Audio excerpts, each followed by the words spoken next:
In early September, the UN Special Committee submits its report in early September 1947. The UN Special Committee on Palestine, UNSCOP, submitted its investigation report to the UN General Assembly. The report first recommended ending the British mandate in Palestine and allowing the region to move toward independence after a transitional period. However, when addressing the question of what kind of state should emerge after independence, the committee was deeply divided and produced two competing proposals. 1. The majority plan proposed by 7 countries, including Canada and Uruguay. Australia, influenced by Britain, opposed both proposals and abstained. The majority plan recommended partition, meaning that after a 2-year transition period following the end of the mandate, Palestine would be divided into a Jewish state, approximately 56% of the territory, an Arab state, approximately 43% of the territory, Jerusalem, approximately 1%, would be placed under international administration by the United Nations. During the 2-year transition, Britain would continue to administer the region on behalf of the UN. 2. The minority plan proposed by India, Iran, and Yugoslavia. This plan advocated the creation of a federal state with Jerusalem as the capital.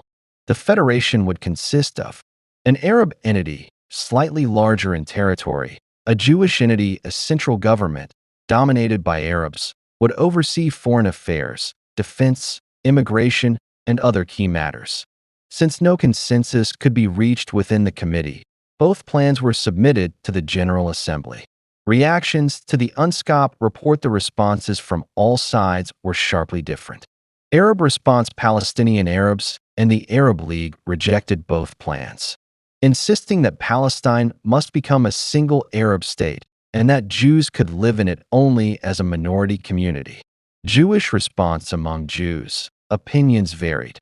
The Jewish Agency rejected the minority plan and welcomed the majority plan in principle, though it argued that the territory allocated to the Jewish state was too small and excluded key regions. Left-wing socialist groups opposed partition, believing Palestine should become a binational state for both peoples. Revisionist Zionists, such as the Irgun, also opposed partition, but from the opposite direction, arguing that all of Palestine should belong to a Jewish state. The geopolitical landscape inside the UN. According to UN rules, adopting a partition plan required a 2/3 majority. At the time, most European and American countries sympathized with the Jews. Most Asian and African countries favored the Arab position. Britain, after handing the issue to the UN, hoped for a solution that would satisfy the Arabs and protect British interests. However, the partition plan reflected primarily American preferences, not British ones. Thus, Britain chose to remain neutral and offer no recommendations. The positions of the emerging superpowers, the United States and the Soviet Union. United States after World War II, the U.S. became the world's leading power. The Middle East was crucial to its strategy, controlling oil, containing the Soviet Union, and expanding influence. A Jewish state in Palestine would strengthen the U.S. strategic presence and serve as a potential regional ally. Additionally, American Jews played a significant role in politics, business, and public opinion, strengthening U.S. support for partition. Soviet Union. The USSR had historically criticized Zionism, but shifted its position after World War II. Reasons for Soviet support included Palestine bordered the region where the USSR sought greater influence. Zionist movements were in conflict with Britain, giving the USSR a chance to weaken British power. Many Zionist leaders had socialist backgrounds and origins in Eastern Europe. The Jewish community in Palestine had the only legal communist party in the Middle East. Thus, the USSR also endorsed partition. The final decision, UN General Assembly vote, November 29, 1947. On September 23, 1947, the UN convened at Lake Success, New York, to decide Palestine's future. To ensure the passage of the majority plan, Zionist leaders launched intense diplomatic lobbying. Moshe Sharett led the Jewish diplomatic team, lobbying countries extensively in hallways, cafes, and private meetings. Most Latin American states, dependent on the U.S., leaned toward supporting the Jews. Delegates from Guatemala and Uruguay, impressed by Jewish economic development in Palestine, advocated strongly for partition. A key turning point came when the U.S., under Arab pressure, considered removing the Negev Desert from the proposed Jewish state. Only Chaim Weizmann had the stature to influence President Harry Truman. On November 19, 1947, despite illness, Weizmann traveled to Washington and personally persuaded Truman that the Jews could develop the desert region. Truman agreed and instructed the U.S. delegation to support including the Negev in the Jewish state. Arab delegates warned repeatedly that the UN had no right to determine Palestine's future and that passing partition would lead to forceful resistance. The Arabs expected U.S. support for the Jews, but they were stunned when the Soviet Union also endorsed partition, making passage nearly certain.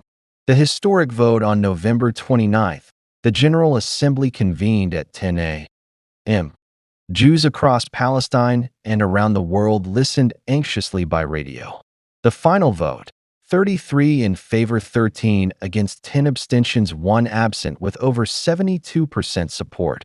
Excluding abstentions and absences, the resolution passed. The President of the General Assembly, Dr. Osvaldo Aranha of Brazil, struck the gavel, declaring the adoption of UN Resolution 181. Key provisions of UN Resolution 181 in the British Mandate in Palestine, no later than August 1, 1948. Create 2 independent states within 2 months after the end of the mandate. Jewish state. Approximate 14,900 square kilometers, 56.4% of Palestine. Note, while this percentage seems large, more than half of this territory was the arid Negev Desert. Arab state. Approximate 11,200 square kilometers, 42.8% of Palestine. This included the fertile Galilee and Hill Country, Jerusalem and surrounding villages. Approximate population distribution under the plan. Jewish state. 990,000 total people, 500,000 Jews, 490,000 Arabs. Arab state. 730,000 total people, 720,000 Arabs, 10,000 Jews. Jerusalem.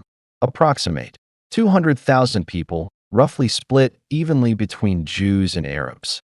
Why the partition plan passed? It reflected global sympathy for the Jewish people after the Holocaust, decades of Zionist diplomatic and organizational efforts, effective lobbying within the UN, the fragmented, uncoordinated state of Palestinian Arab politics, the lack of a unified strategy among Arab states.